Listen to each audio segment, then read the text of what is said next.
Pas facile d'être un républicain rebelle tendance Tea Party dans le fief du puissant sénateur Mitch McConnell.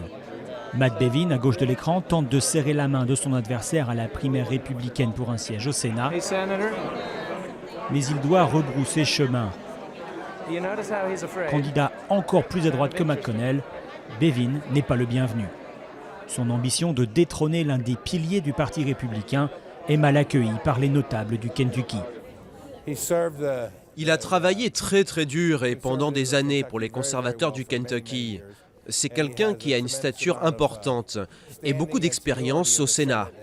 Ce serait atroce que le peuple du Kentucky perde cette voix.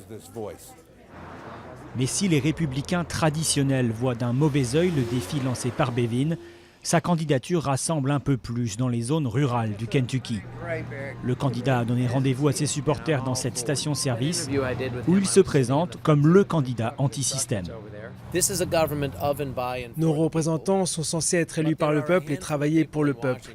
Une poignée de gens à Washington pensent que l'État est fait pour eux. Ils ont pris la machine en otage. Ils sont républicains ou démocrates, ce sont des politiciens de carrière. La cible, Mitch McConnell et sa longue carrière au Sénat. Les partisans de Matt Bevin reprochent au candidat sortant les rares compromis passés avec l'administration Obama. Il donne à Obama tout ce qu'il veut. Il est temps qu'il parte à la retraite.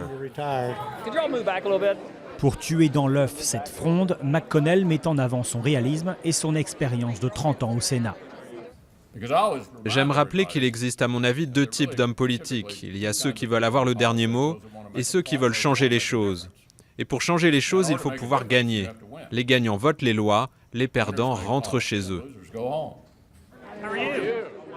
McConnell reste le favori de l'investiture républicaine.